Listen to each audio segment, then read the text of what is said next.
giữa con phố không ánh đèn, chỉ mình em cô đơn đi về.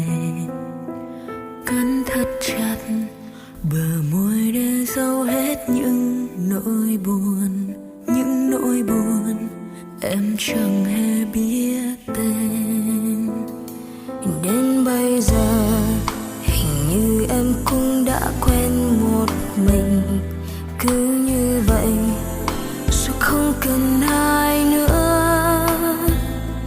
Có đôi lần vài ba người hỏi thấy cô đơn không, em mỉm cười cũng đã thành một thói quen. Phải tập quen khi những ký ức đó cứ ùa về trong đêm.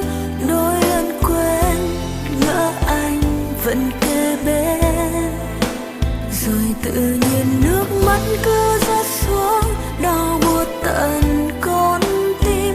Em chỉ muốn đến nơi đâu thật xa để lặng yên nghe tiếng sóng vỗ, để ngâm bình minh lên, để được không thả trôi vào con sóng.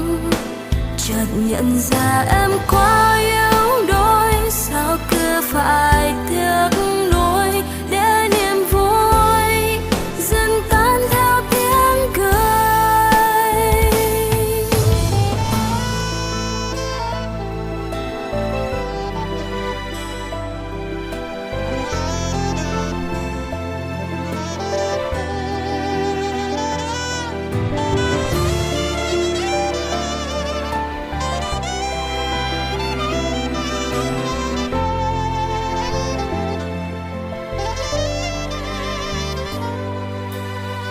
Và bây giờ em hình như đã quen một mình, vậy rồi thì không cần ai nữa.